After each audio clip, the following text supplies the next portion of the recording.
剑阵便只是这18剑吗？为何不能是180剑、1800剑？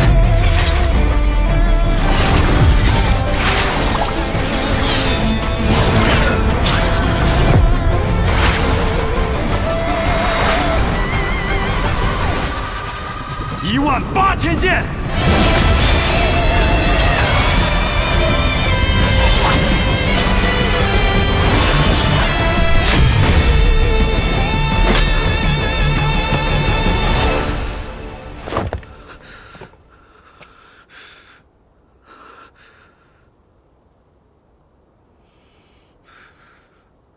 方才那一剑叫什么？飞刃散落，宛若暮雨。 长剑如虹，一击致命。方才那剑以我为名，便叫暮雨。以剑为名，以后我也要创下一刀，名叫不谢。你痴心于刀，醉心于刀，你战斗的一切都是为了刀。可刀是死物，你需要去寻找真正值得你为之死战的事物和理由。理由？ 我不明白，就像我必须要战胜你，因为我不能输。我不明白你说的，可是我会为了赢你，去尝试寻找。你这是要走？我早就说过，我来这里不是为了杀任何人。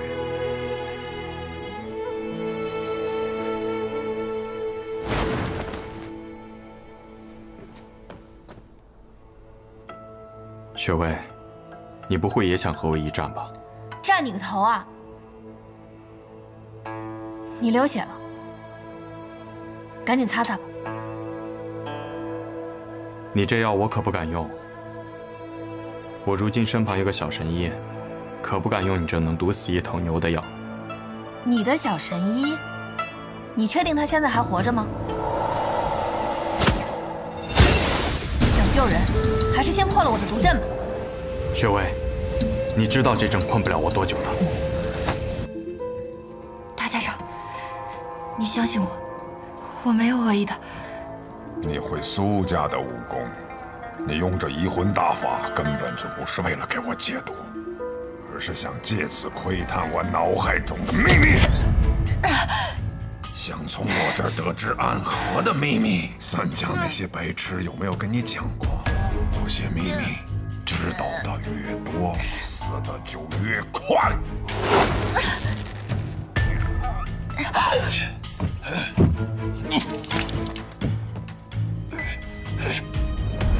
大家长，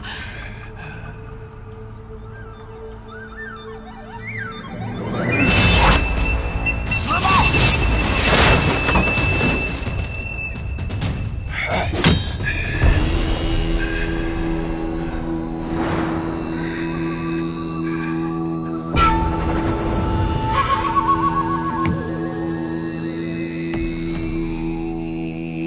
穆家，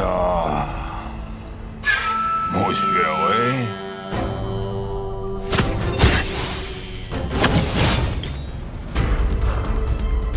苏家的三针影戏，你究竟是谁？不知道我是谁，你还下手这么狠！机关，不好，他们攻进了后院。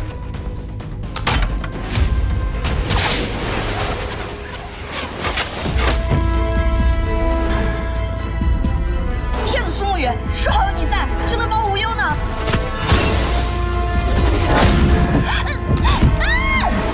沈烟，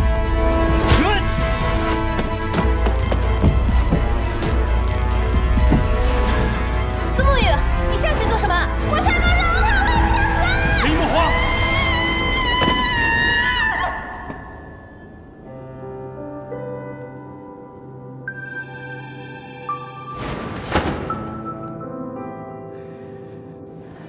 你真的来了。我答应过沈毅，有我在，保你无忧。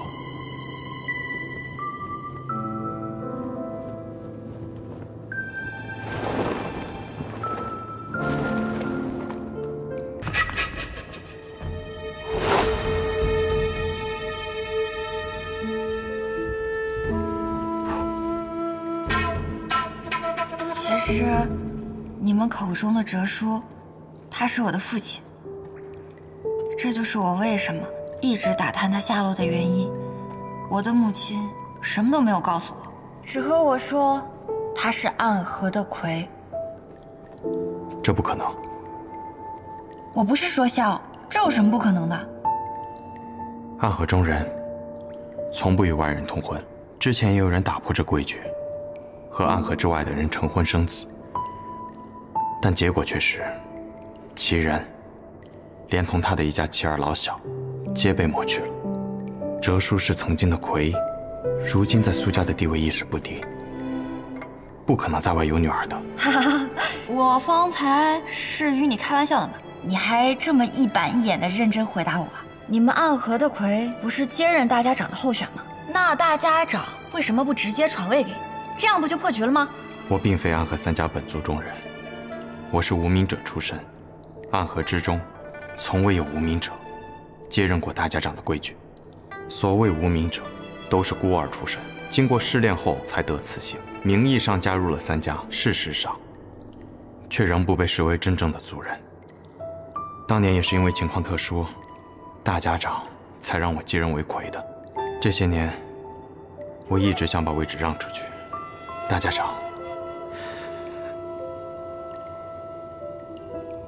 长却没有允许。方才我就想说了，既然受了伤，你在我一个神医面前装什么？抱歉，方才那一战耗费了不少气力，实在是因为担心大家长那边，勉强撑着。那现在呢？撑不住了。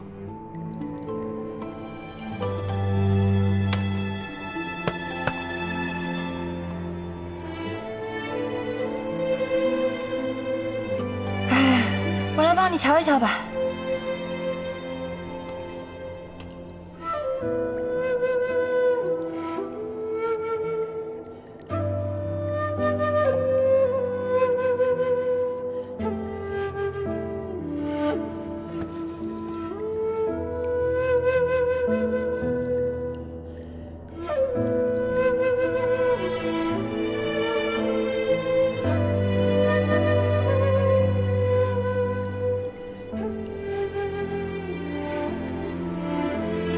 生死同无，唯有下毒者那里可将其化解的气毒。神爷，我运气疗伤片刻便好，不必担忧。什么运气疗伤？我看不过是用真气强行把伤势给压下去。我们行医的最见不得你们这种不珍视自己身体和生命的笨蛋。我立过承诺，会保护大家长，亦立过承诺，会保护神医。虽然没有立过承诺会保护我自己，但至少在你们无恙之前，我都会好好的。逻辑鬼才苏沐雨，你多休息一会儿吧，不然啊，一会儿打起架来没有力气，那我可就惨了。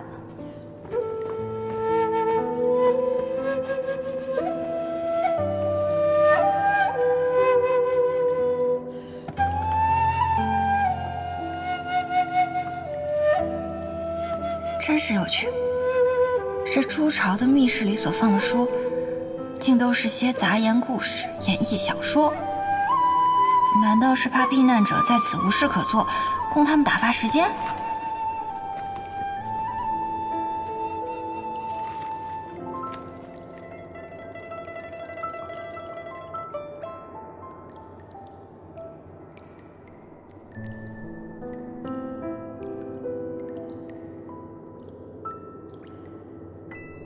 这写的还真是玄乎。神爷，我们动身吧。这么一会儿你就休息好了？你们暗河的人都这么不要命的？我们暗河之中有位前辈叫做穆朝阳，他专门创造了一套关于休息的功法，叫做眠息法。我们可一日只睡1个时辰，在择机歇上那么1时半刻，便可恢复精力。这对于我们学医的人来说呢，就是不讲医学。不论你那个姓穆的前辈说的那个眠息法有多厉害，都是不讲医学。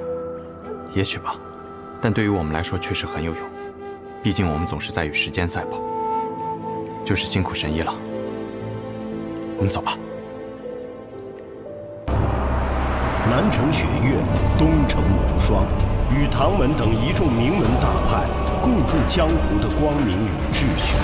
可光明之下，必有阴影。暗河，江湖中最神秘的刺客组织，一入暗河，此生就是别人手中的刀剑。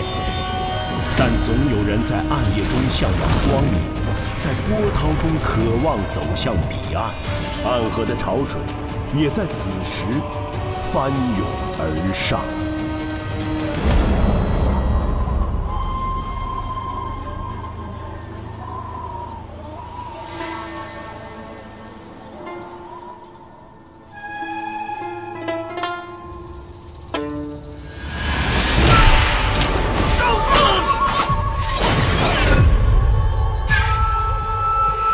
之剑。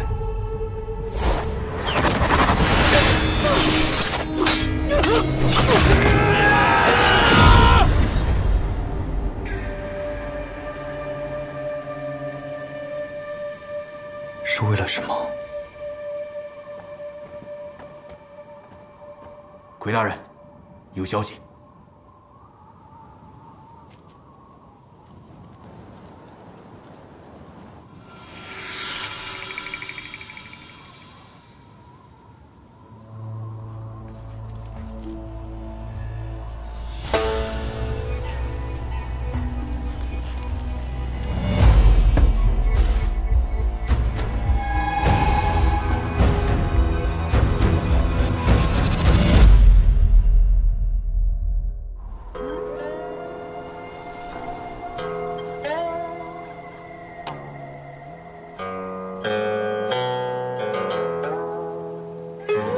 白雪却嫌春色晚，故穿庭树作飞花。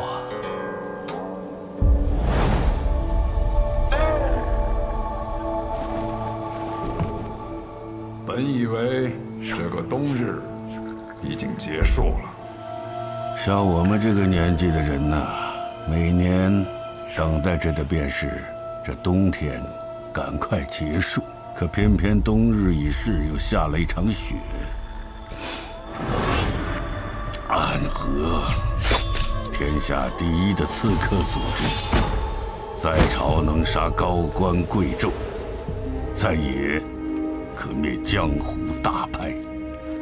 是非不分，好坏不论，善恶难辨。你执掌这样一个组织30年，应该很累了吧？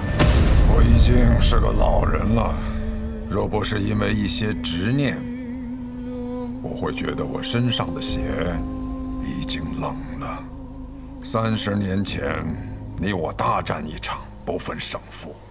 我们约定，我要回去执掌暗河，你要辅佐唐老太爷重振唐门，直至30年后再一决雌雄。好。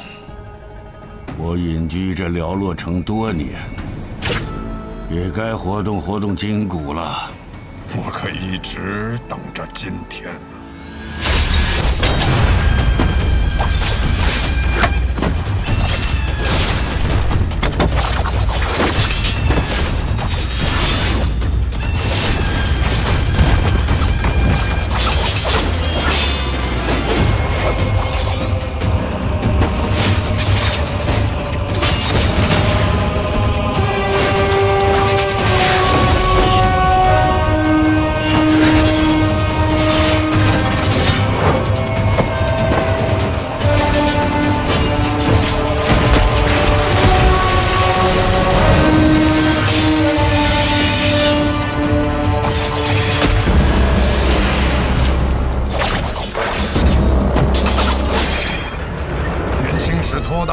徒手接过你枚暗器，差点被毒死，我可不会再上当了。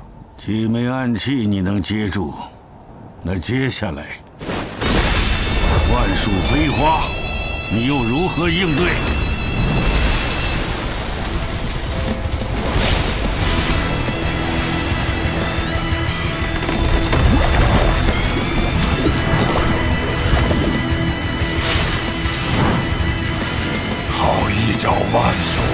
话，许久没有如此尽兴的一战。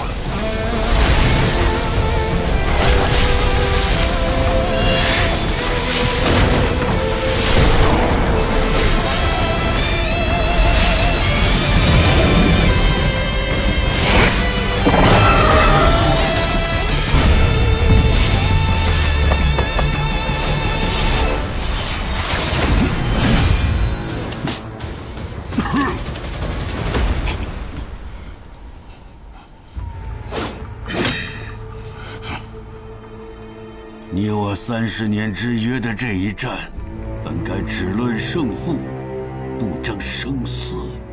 于杀手而言，没有胜负，只有生死。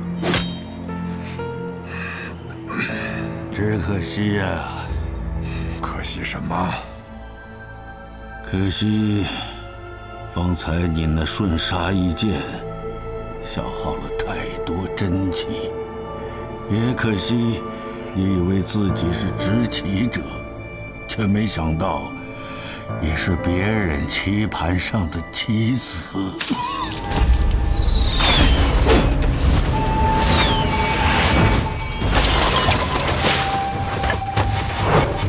罗玉，不是跟你说过这是我自己的事，不用你插手吗？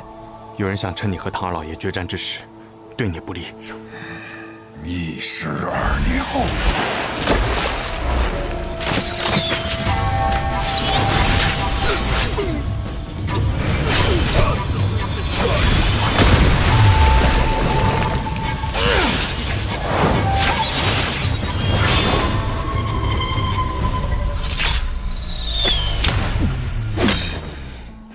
老伙计，你既然在决战之时动了杀心，你也晓得我这个人追求一个公平。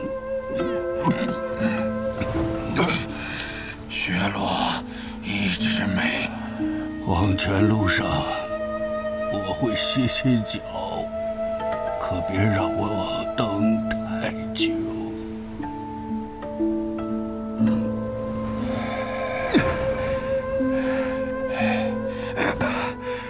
大家长，我们立刻回安河，找我们家最好的药师帮你疗伤。不能回安河。苏、穆、谢，你说他们3家等我受伤这个消息，等了多久了？刚才那些暗算我的人，根本就是他们的人。可去钱塘城，我在那里有一个故人，是药王辛百草的小师叔。找到他，他叫白鹤怀。明德11年初春，距离上一次引发江湖浩劫的魔教东征已经过去了3年。如今的江湖平和安宁，少有争斗，而暗河藏身于黑暗之中的最强宗门，由苏、谢、穆3姓组成的刺客组织，却在此时因为3家之首大家长的中毒而即将迎来巨变。这江湖甚至于朝堂之上的短暂平静，也将因此而被打破。穆名策已经重伤，看来我们需要选出新任的大家长了。他本来就已年老，而且越来越不受我们的掌控。那便传信给3家，若大家长身死，谁若能率先夺得绵龙剑，回到提魂殿复命，谁便是新任的大家长。这是要让暗河大乱呢。于大乱之中，才能诞生新的暗河之主。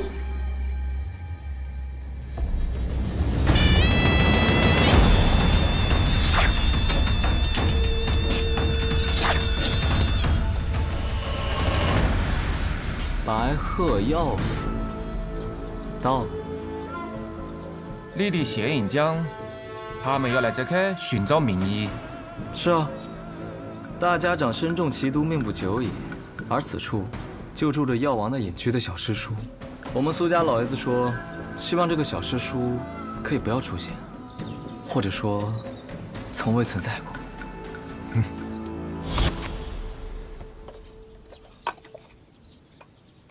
别人都是一口槟榔一口烟，飘飘欲醉做神仙。哲叔，你吃的怎么是话梅啊？以前有个女人和我讲，槟榔对身体不好。哦，你吃不吃？我就不吃了。哼。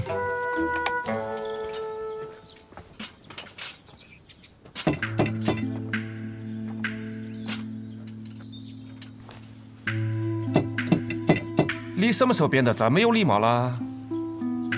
学苏沐语啊，杀手临门，有礼有貌。可是这位神医似乎不太给面子啊。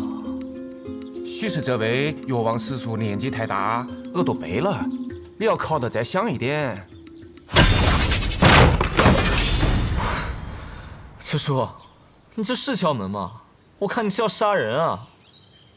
我们不就是来杀人的吗？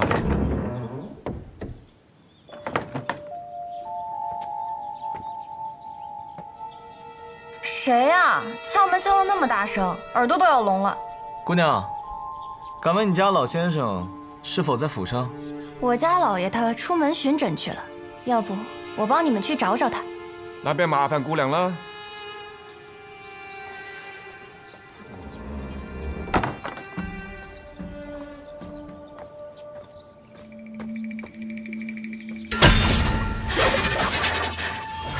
你干什么？哎呦，抱歉抱歉，一时手滑。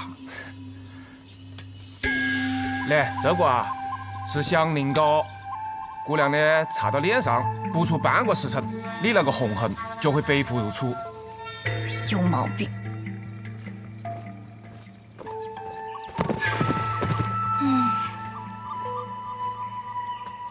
可以药蛇追踪的香宁膏，这种小伎俩也想骗过我？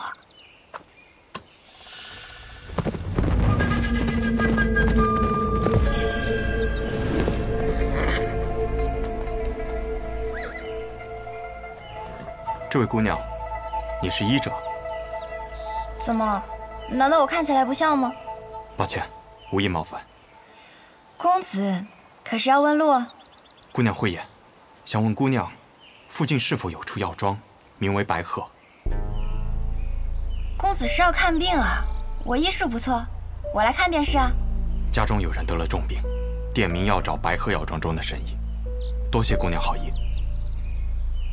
那你怎知道我不是白鹤药庄中来的呢？莫非姑娘是？那自然是。烦请姑娘速速带我去见你师父。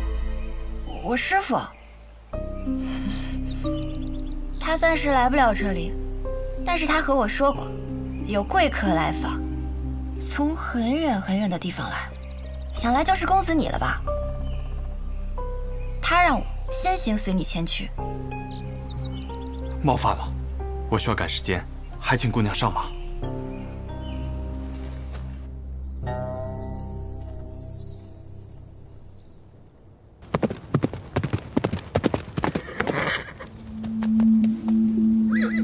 我们到了。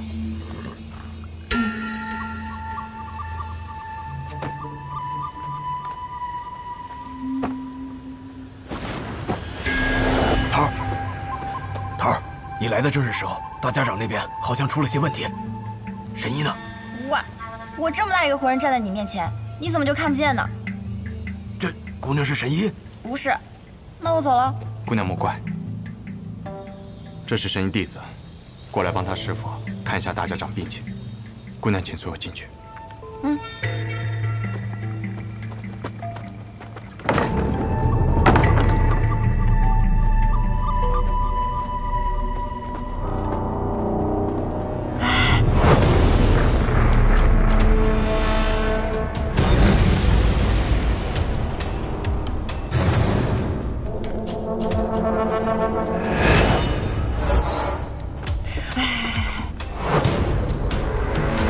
我觉得这里面有鬼哎！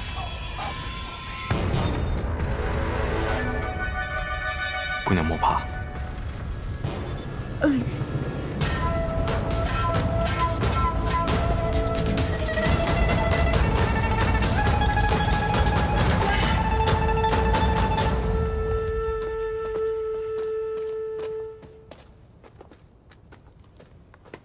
大家长。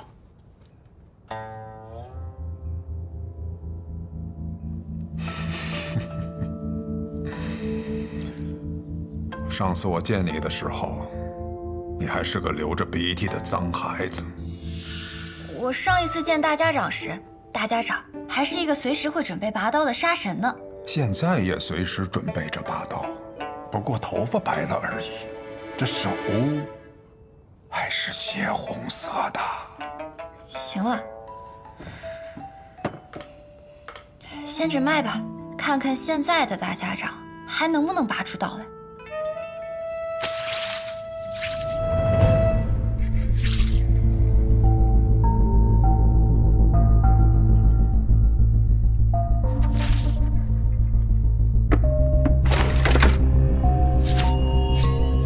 收起你的杀气，你若是不小心吓到了我手这么微微抖一下，你们的大家长啊可就死定了。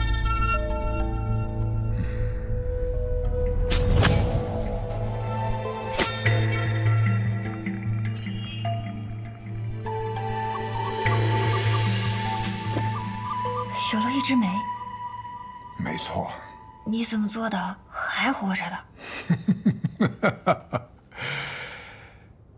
我的魁替我挡住了那一枝梅，我只种了半朵梅花，还能勉强撑着。这可是唐门唐二老爷的独门奇毒，号称唐门第一，天下第二，仅次于温家家主所创的镜花月。据说除了唐二老爷本人，无人能见。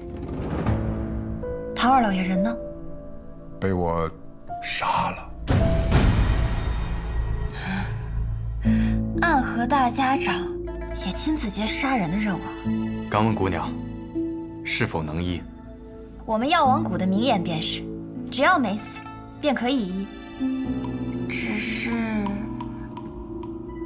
姑娘有何需求，但说无妨。就等你这句话了。医当然可以医啊，只要银子管够。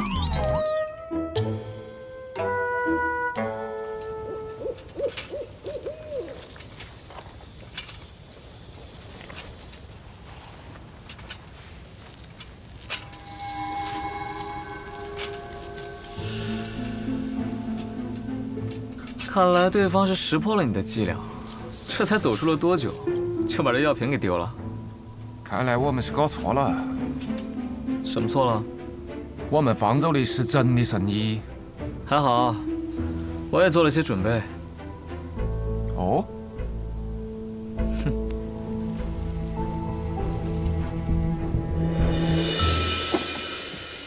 行了，你帮我找个住的地方吧。这来来回回的太麻烦了。不让你师傅再来看看了？我师傅，他早就入土为安了。你们怎么老想着要他从地底下爬出来啊？什么？药王的小师叔已经死了？沐玉，你错了。你眼前这位就是药王新百草的小师叔，药王谷一脉祖师李宇珍的关门弟子白鹤怀。医者白鹤怀，见过暗河大家长。见过暗河的魁大人。魁大人，我肚子饿了。神医见谅，行走在外，难有什么珍馐佳肴，只有这个了。无妨，有的吃就不错，总比在药王谷吃我师兄煮的药膳香。你是不是很好奇，我是如何看出来你的身份的？既然神医与大家长是旧识，想必也听说过我们。小时候师父为了哄我好好学医，便给我讲故事。他的故事里呢，经常出现一个叫做暗河的组织，由苏、谢、穆三姓家族组成。他们的统帅者便称作大家长。大家长座下有直属刺客团诸营，其中最强的12人以地支12校为代号，而他们的统帅者便是魁。今日我见到的这些人，他们以生肖为面，唯你戴血红恶鬼面具，随侍大家长左右。你不是魁，还能是谁？神医对我们的了解，比我想象中更深。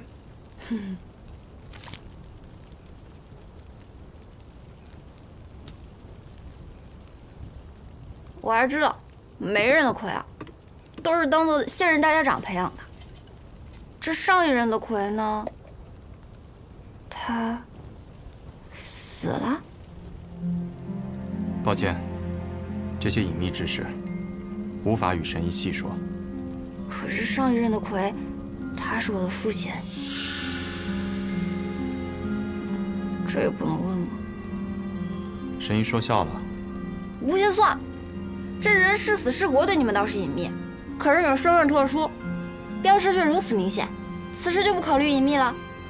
我也曾问过同门前辈，身为刺客，本该想尽办法隐匿身份，可为何我们却明明白白地把身份写在脸上？那人怎么说？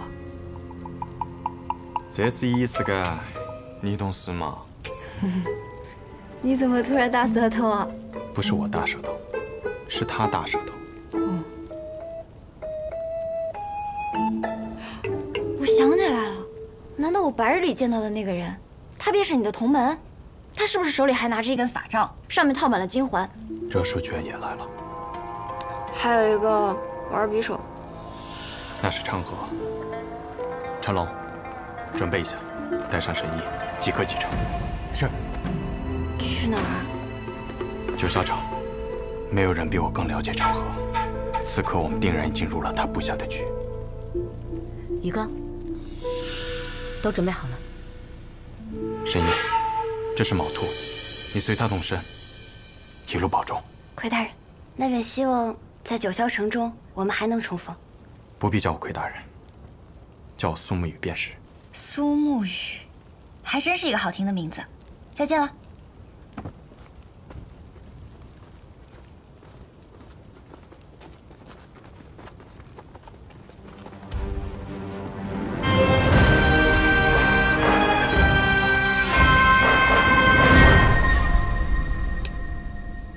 你讲的准备就是在这边等啊。谢家的刀，穆家的鬼，每一个都蠢蠢欲动，而我就不一样了，我很懒的，不如就跟在那些勤快的人后头，虽然会慢上几步，但永远不会迟到。你透露了点消息给他们，他们两家都陪你来这去了。哼，真是个狡诈的小子。老爷子派出你，是铁了心要上位啊。唉，最聪明的我和最强的你，这书曾经暗合第一高手，上一任魁大人。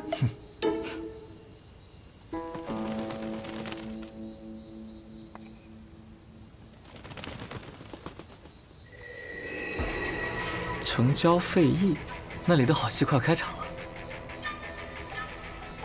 走吧，哲叔，我们苏家那位老爷子该等着急了。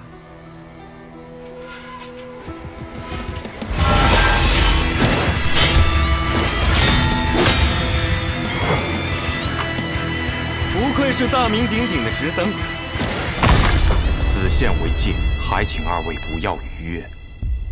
谢家的紫靴鬼和刀阎罗不应该出现在这里。没劲，倒是被你一下子看穿了身份。不过我们家主听闻大家长受了重伤，心中十分焦急，想着赶快将大家长接回总堂来疗伤。大家长无碍。大家长是否无碍？还请容许千机与大家长见一面，再予以确认。不然我就这么回去了，不好交差啊。你不好交差，与我有何关系？你不想让我们与大家长相见，是否是自己意图不轨？不想让我们及时救治，是个不错的理由。但这个理由想要成立，只有一种可能：杀了你。没错。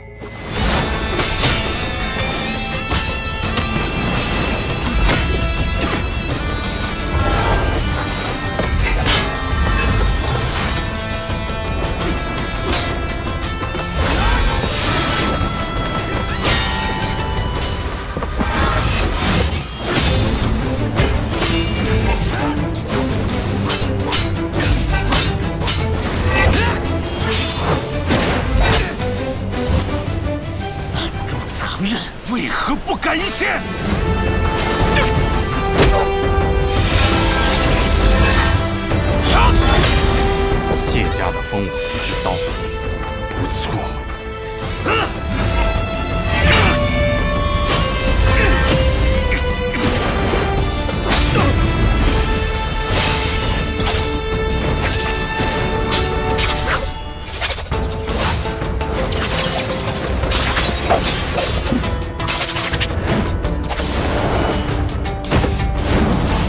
你真以为我有那么弱？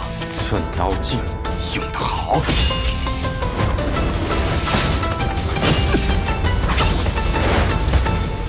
回去告诉你们家老爷子，若及时收手，那么这段时间的事情，大家长可以装作无事发生；若继续这般执迷不悟，就别怪我们朱隐无情了。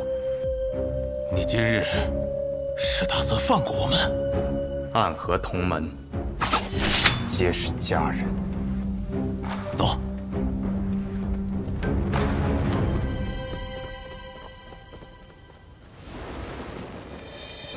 你来了。你好像看到我不是很高兴啊，我的魁大人。我知道你迟早会到，却还是希望可以晚一点。老爷子让我给你带句话，你是苏家的弟子。如今我是魁，人中之魁，我属于暗河，却不属于任何一家。你总是这么正经啊，一点意思都没有。当无名者的时候，每天起早贪黑的练剑，做一个勤勤恳恳的无名者；做刺客的时候，每一个任务完成的妥妥当当，一丝不苟。现在做了魁，还是这么兢兢业业。你的大家长都快死了，你还要强拖着给他陪葬吗？大家长无碍，这样的传言不该由你说起。他若无碍，又怎么会来找那什么新百草的小师叔？你杀了他，把绵龙剑拿来，你可以拿到你最想要得到的自由。是啊，离开苏家，离开暗河，去你想去的地方，做你想做的事。你知道呢，暗河从未有过这样的先例，而我们那位老爷子愿意为你破例。若我拒绝呢？我们姓苏，在苏家生活了这么多年，而你身为魁，跟着大家长也不过几年。你跟他的情分，能有和苏家的深？我不管你的想法究竟如何，如今我是魁，我的职责便是守护大家长的安危。任何事，任何条件，都必须在这件事的前提下。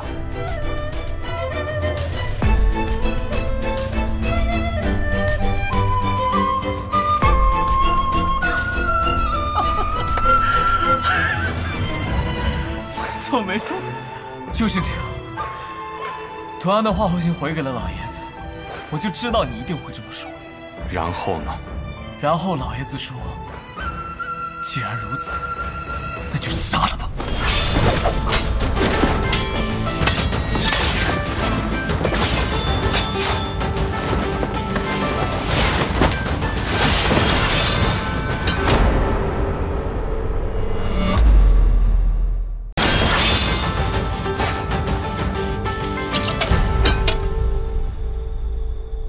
说给员外那位听的话我已经说完了。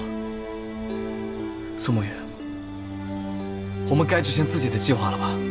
长河，我无法背叛大家长。愚蠢！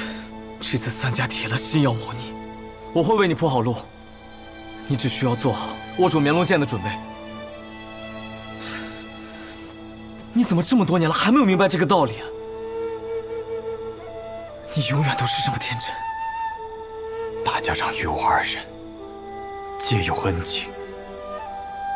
恩情？他们培养我们是为了替他们去杀人，我们之间并不存在这可笑的东西。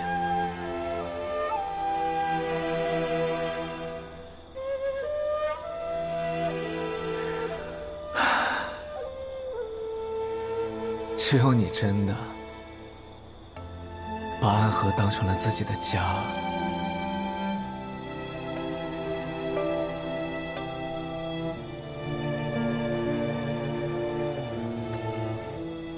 而我却始终做不到这一点。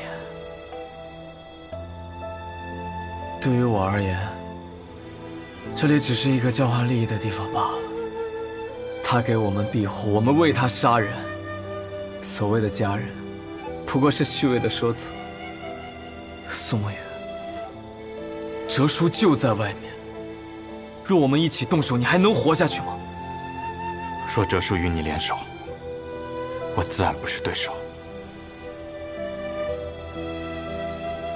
但凡事总要一试。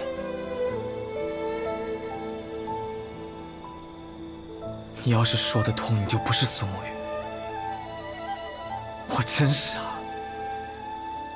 和你白费这么多口舌。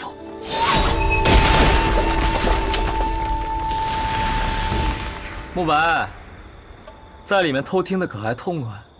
你是怎么发现我的？因为那个让你来此候着的消息，就是我给你的。哼，咱们都是同族，就该互通有无。谁跟你是同族？苏长河，你给我等着！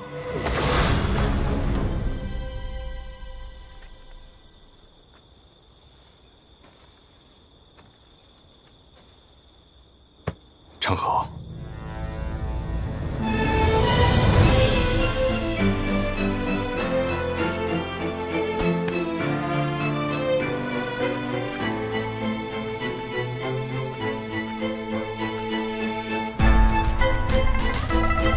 开弓没有回头箭，大家长这次一定会死，我也一定要拿到灭龙剑。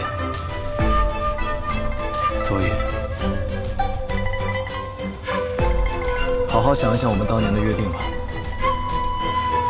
苏沐雨，你去做暗河的魁，以后成为大家长，统帅三家，而我留在苏家，继承苏家家主之位。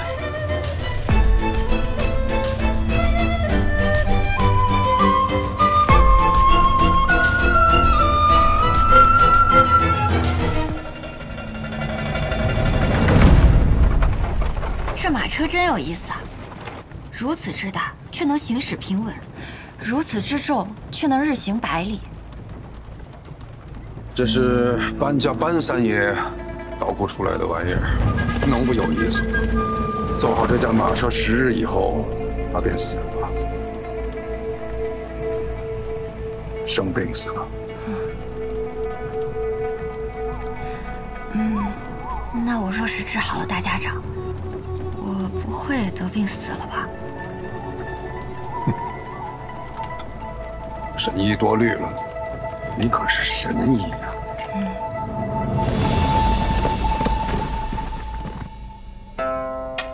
暗河之乱已经开始，不出10日，我们便会得到一个结果，让暗河的水蔓延整个江湖，涌入天启。长河，或许这一次，你我要对彼此真正的拔剑了。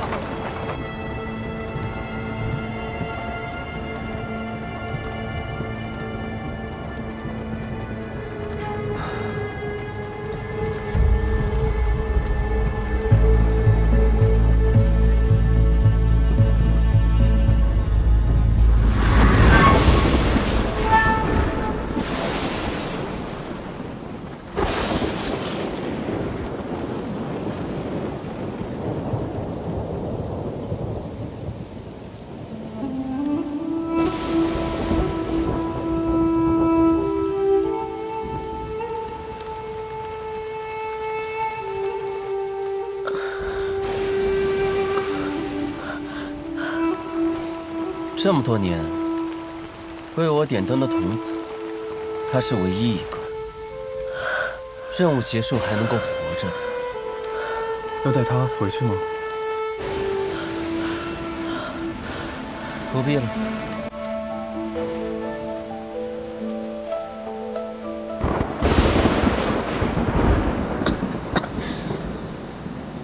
多亏死了17号欠你一只手，还你一条命，算你赚了。多少哀怨的情绪，不舍的挣扎，漫漫长夜中寻觅挣扎痛的17号，你怎么会在这里？我偷听到你们的任务点，自逃出来寻你，我来接你回家。那地方也能算是家吗？有家人等候便是家。你弟弟还在哪里？如同宿命随波光点去着，谁能趟过黑暗的河？哪里会有彼岸憧憬一生唯一点光，心尽颜色。辗转悲欢离合，恋恋不舍，思念在夜里醒着，心不由我，情字总无法逃脱。怎么总把自己搞得这么狼狈？反正每次你都会及时出现，我狼狈点儿也没什么问题。鬼哭院的试炼马上要开始了，各家主唤我们回去。这一天终于还是来了。哪里会有彼岸憧憬一生唯一点光，情尽颜色。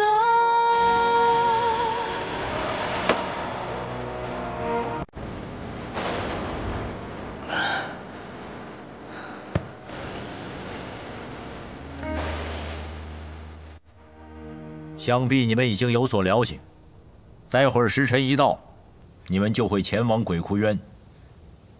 每组10个人，只允许留下1个。第一组86号、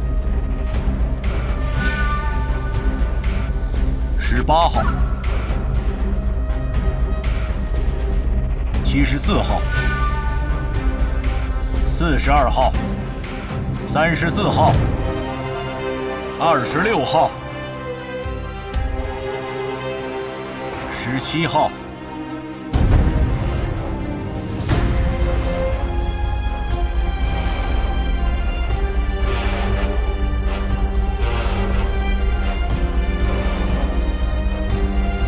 第一组的最后一位，63号、63号。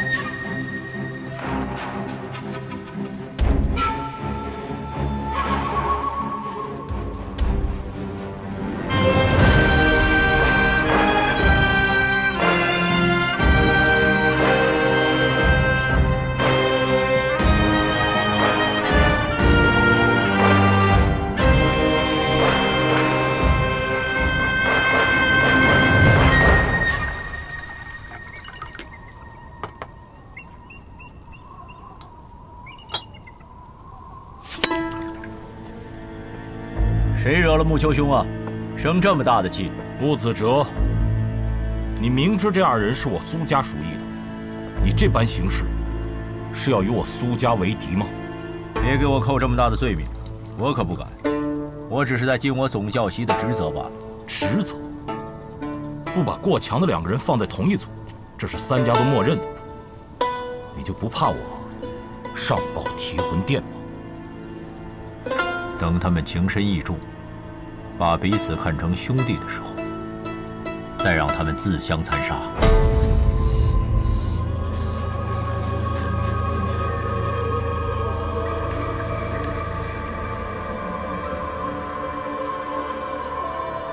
活走在一起，不要走散了。看起来也没有办法与你走散了。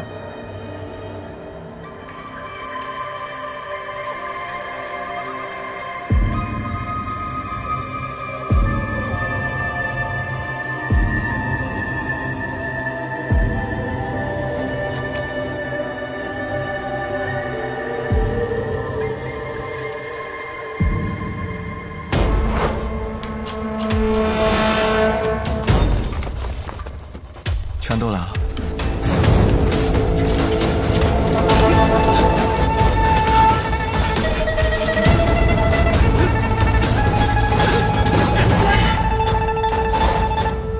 谁都知道你们剑术高超，与其1对1跟你们单打独斗，还不如合力把你们都杀了。我们剩下的再斗，还有几分生机。那便来吧。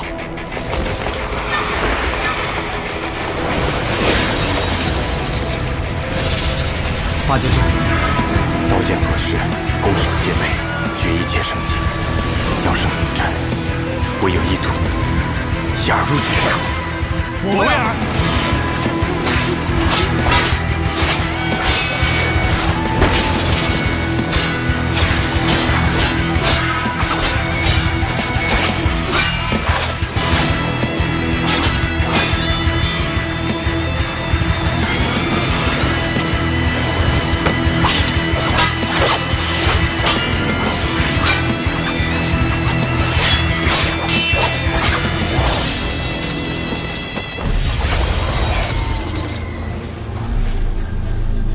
要破八戒阵，唯有牺牲一人才能找到突破之口。我们2个同时上，算怎么回事？我知道，我来。那我走了。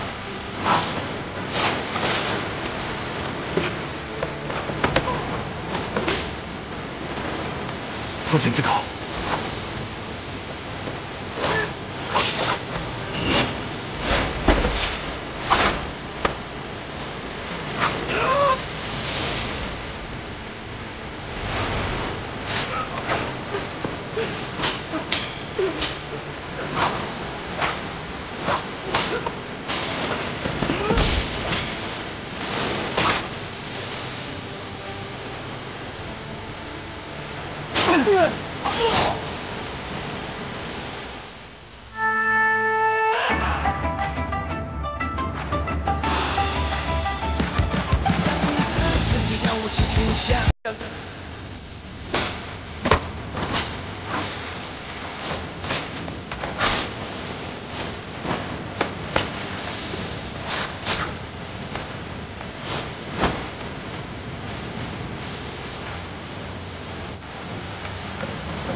只剩我们2个人了，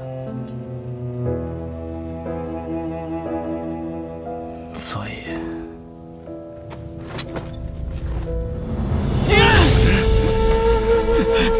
你疯了吗？你这疯子，停下来！我跟你说过，你的恩情，我迟早会还的。我不需要你还。你此前替我做点灯童子的时候，已是还了。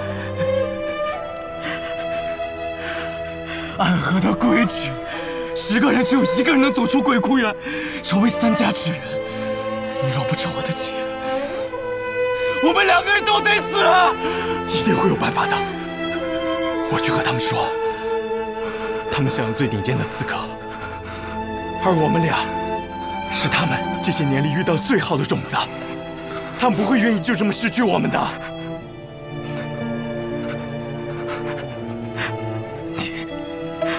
你太天真了。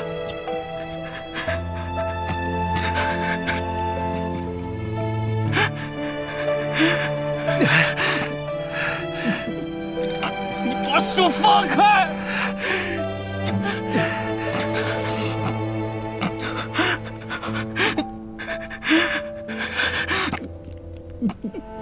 把手放开！只要足够强，便有资格天真。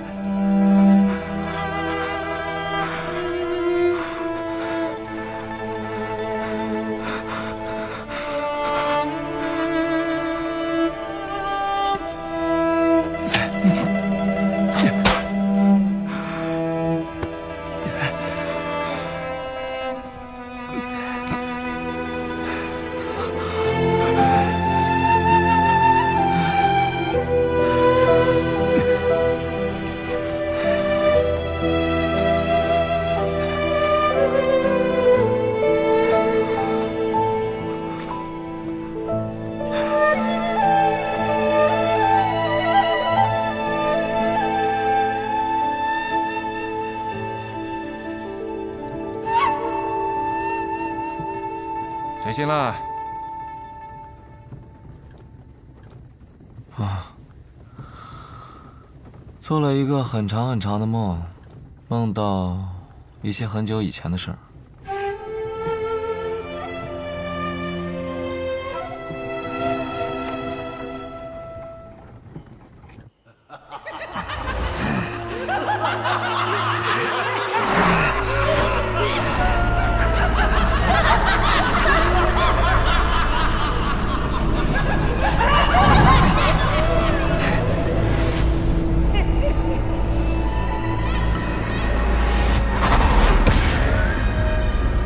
邪魔外道，无尽无身。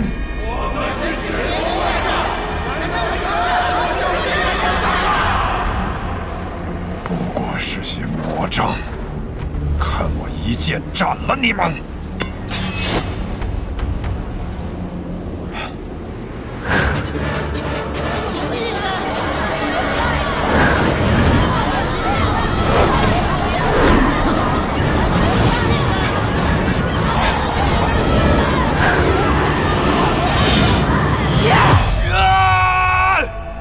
不好！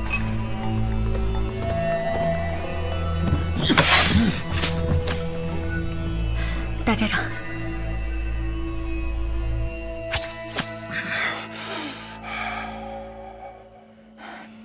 人在虚弱时，邪气便会找机会侵染人的身子。做噩梦是正常的事，大家长不必担心。大家长可还安好？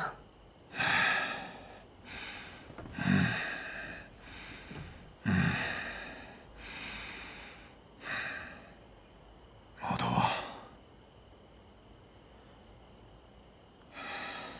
是。神医啊，你此生救过多少人？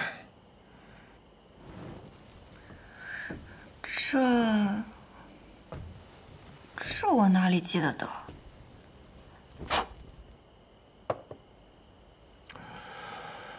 加上唐二老爷，我此生杀过832人，很多人，我甚至不记得他们是谁，但心底里总会有一个声音告诉我，那是我杀过的人。其实我不怕这样的梦。当他们出现的时候，我会拿起手边的剑，将他们斩杀得一干二净。我既然杀得了他们一次，那么自然我能杀得了他们第二次、第三次。无论是梦境还是现实，都不会有任何区别。但这一次，当我拔剑的时候，发现手里的剑已经断了，需要让沐雨快些回来。难道大家长就不害怕他在这个时候背叛你吗？不会的。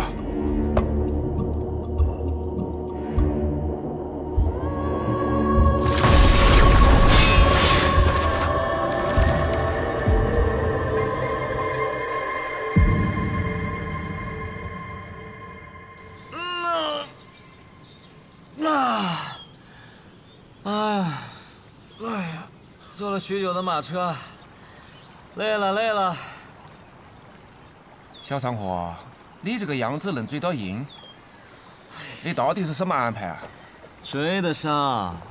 大家长此行北上，无非就是想拖延时间，按照他的手段。老爷子有没有事儿我不确定，但是我们这一批跑腿的，定是要被他清算。所以在我这儿，大家长必须死。然后呢？我对于苏沐雨的安排，应当已经到了，让他见见几个故人，拖延一下他追上大家长的时间。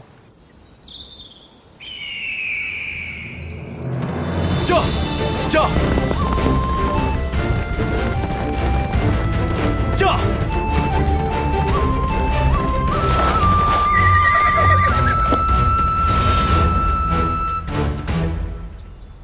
昌黎，宇哥，好久不见了。昌河派你来的。啊，是大哥让我来的。他说让我拦住你，实在不行，就哭到你心软。他是不是觉得我不会杀你？他自以为能猜透我的心，可我杀过这么多人，我也有无法控制住自己杀心的时候。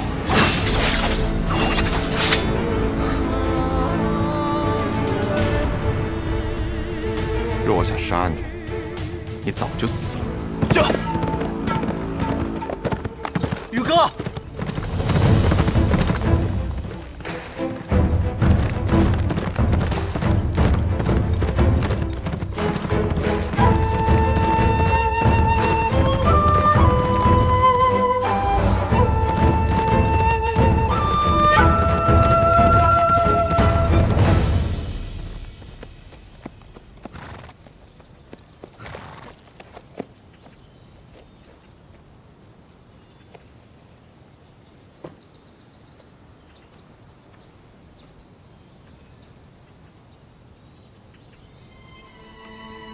老师，你口中的“老师”这2个字，放在我的身上，我可不敢当。苏芷先生，许久不见了，苏沐雨。昌河为了拦住我，居然把你也请来了。不必怪昌河，是我自己想来的。我想此事之后，或许我们便没有相见的机会了，就自请来此见你一下。顺道下一局棋。我在赶路，没有时间。若有机会再见先生。回到暗河，我定去藏书阁拜会。若我没有做到让你下完这局棋，昌河或许会杀了我。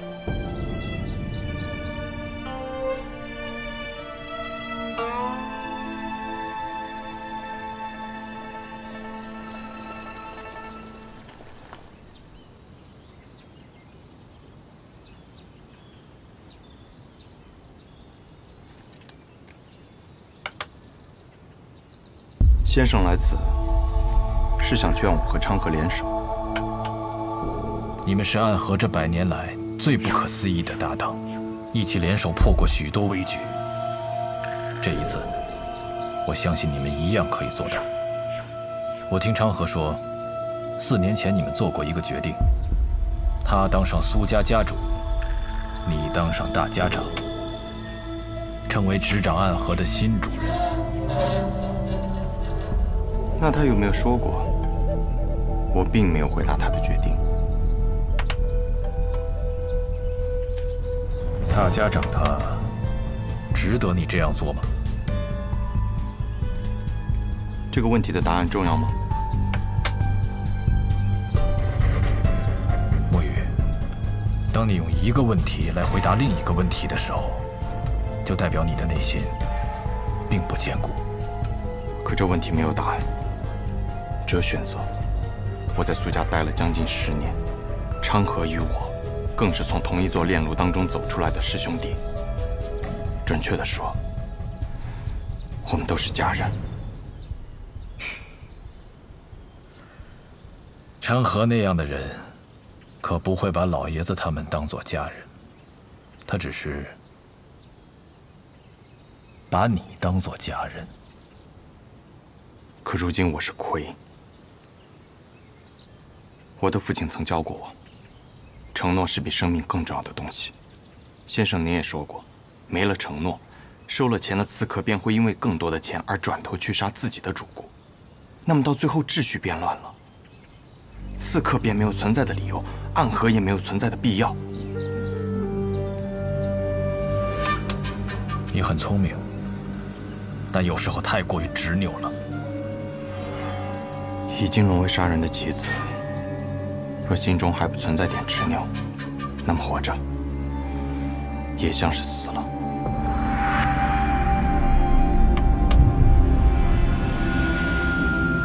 先生，你败了，告辞。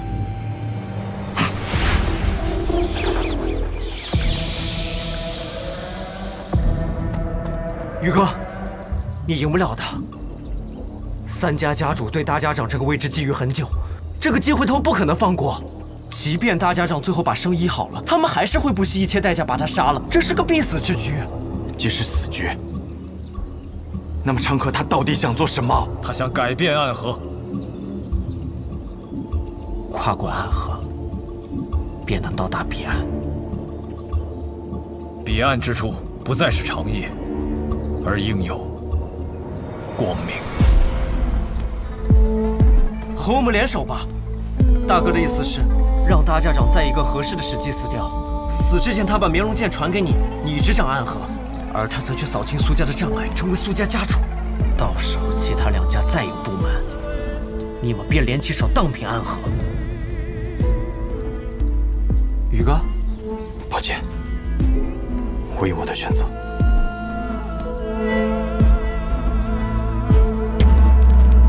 大哥说了，若你拒绝，那他就自己当这个三家之主。到时候不管谁挡在他面前，他都会杀死，包括你，他这一生最好的朋友。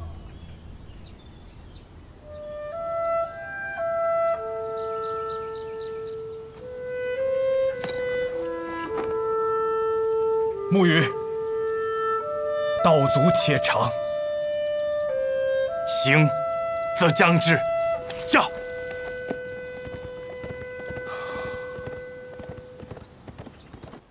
先中毒，再解毒，以身试毒。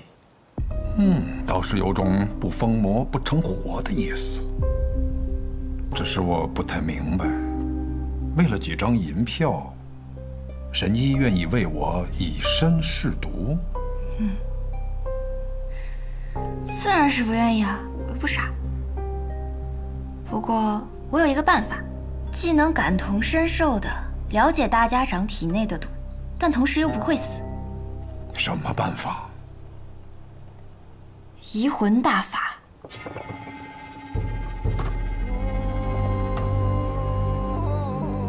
药王谷的秘术移魂大法，若是一旦对某人施用此法，就能和他无感共识。他的过往和此刻的想法，都无法逃脱施用者的眼睛。若是遇到意志薄弱者，甚至能彻底占据他的意识。我初听到此门功法，还曾感慨，这哪里是医术，分明是邪术。确实，医者行医，治的是人身体里的毛病，而移魂大法却能治人心病。不过我这次对大家长施用移魂大法，为的是彻底去除你体内的毒。至于大家长你心里想的那些嘛，我可以试着不去看。若是一旦施用移魂大法，那我的性命自然是全在我白鹤怀的掌控之中了。届时只要我想，可以随时杀死大家长。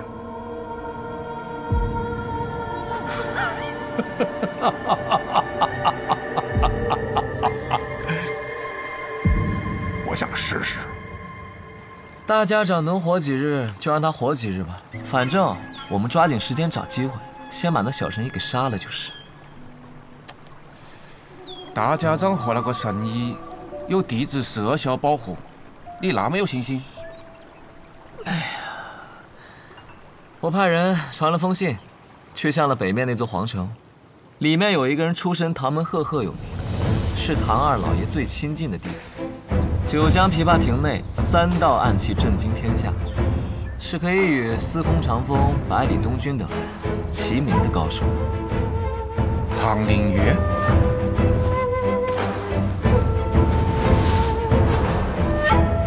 我不知道大家长为什么要杀唐二老爷，但我知道唐二老爷死了，最想报仇的人一定是唐灵月。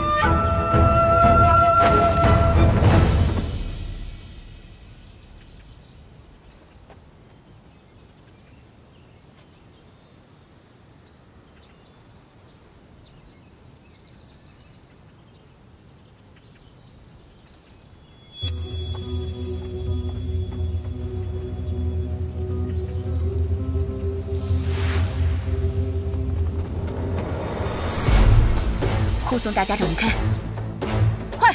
是。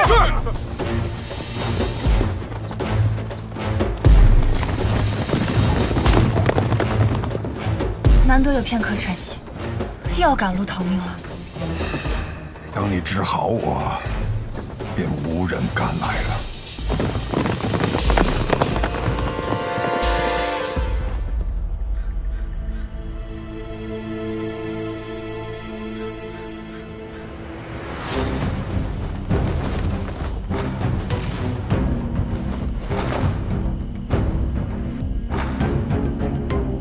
找到你们了，暗河。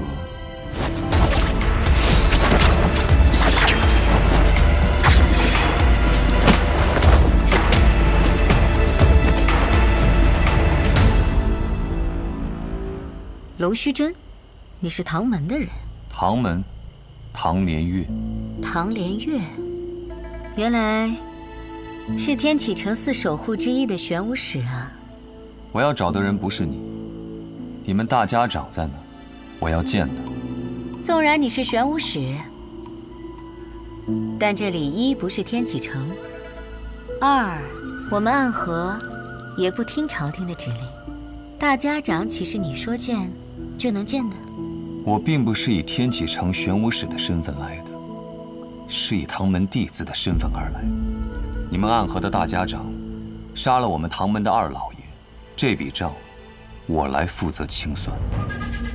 这个消息玄武使是怎么知道的？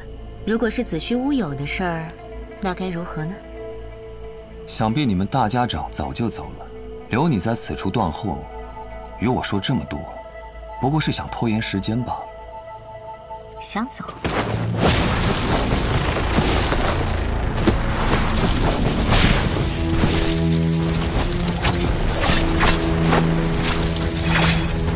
接！这样精妙的暗器手法，这就是白秀堂冠绝榜上数1数2的高手吗？荧惑纸蝶和幽冥珠，你是暗河穆家蜘蛛女。我不喜欢这个代号。小伎俩，你以为以荧惑纸蝶为掩盖，让这幽冥珠悄悄接近我，以毒丝偷袭，我就不会发现吗？真是自以为聪明的傻子。你在幽冥珠里放了什么？自然是霹雳堂雷家的霹雳子了。你怎么会有雷家的霹雳子？早年执行任务路过霹雳堂，很多雷家的少年郎都曾拜倒在我的石榴裙下。当然是他们双手奉上来，讨我欢心的。不过，我跟你说这些做什么？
童子点灯，阴魂索命。可曾记得昔日也差点做这点灯的童子？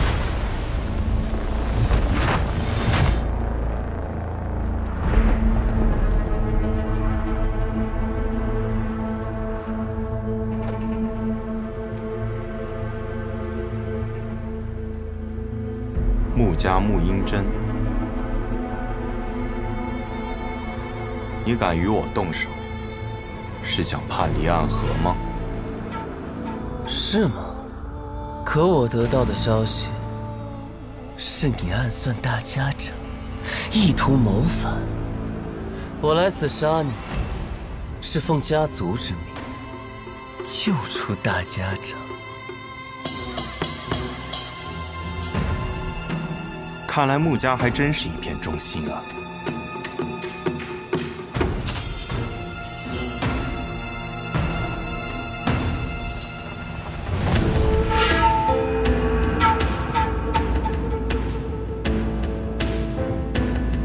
素闻纸伞鬼苏沐雨最强的剑法乃是18剑阵，可看你现在这个架势，似乎是觉得我没有资格同时见识你那18柄剑了。你确实没有资格。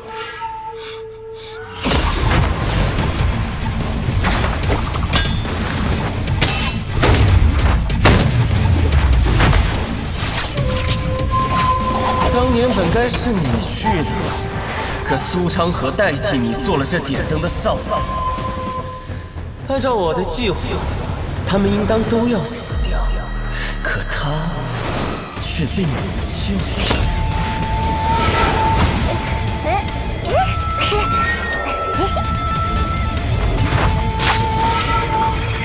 我想我明白为何他要替你。如果当年点灯的人是你，你必死无疑。实在没想到，苏家赫赫有名的纸伞鬼，从尸体遍地的炼炉中爬出来的无名者，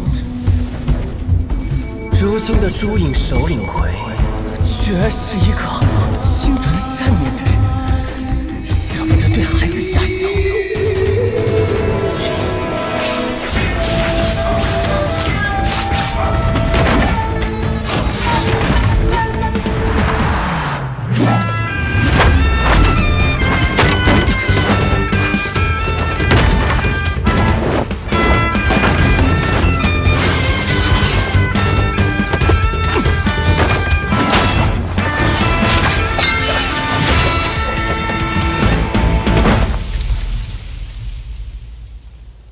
你的剑并没有想象中的快，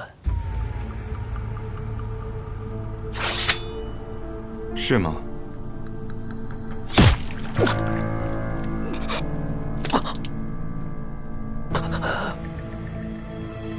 不可能！我明明挡下了那一剑。这世间我想杀死的人不多，但可惜。你便是其中之一。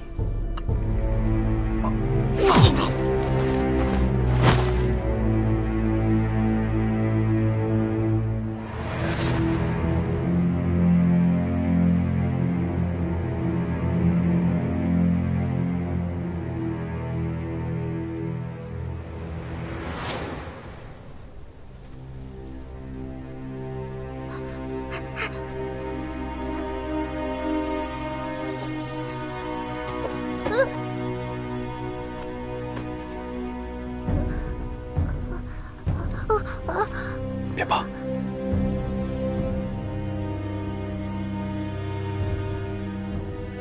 先找个地方和你的同伴们躲起来。这场纷争怕是要持续很久。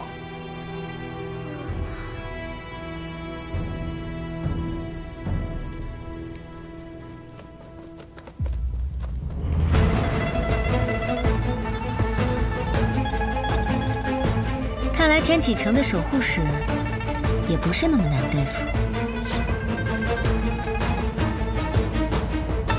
我们唐门并不怕雷家堡，所以我也不怕你的霹雳子。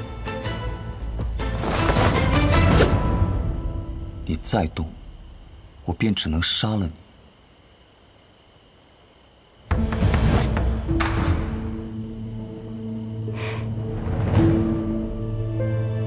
听说玄武使的指尖刃上沾过一位王爷的血，怎么现在杀起人来，却这般犹犹豫豫的？我不想杀人，即便你是暗河的。哦，我还以为是玄武使怜香惜玉，舍不得动手呢。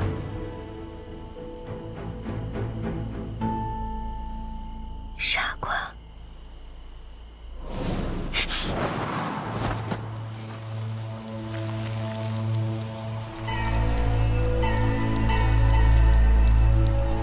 早就听说暗河穆家精通各种鬼术，今日一见，果然如此。九江琵琶亭，唐门唐连月，3道暗器名扬天下，我对玄武使也是敬仰已久。方才我便不该对你留情，中了你的媚术。媚术？什么媚术？你既知道我在九江琵琶亭内。 以3道暗器名扬天下，那么你知不知道，这3道暗器是哪3道？坊间倒是有传说，3道暗器都是你自创的。至于是哪3道，还未曾听过。不必听过，你马上就要见到。别乱动！再动，我的那些蜘蛛。 就要将你吐成一个冰人了，再搭上一些幽冥珠，保证你被炸得尸骨无存。那便试试。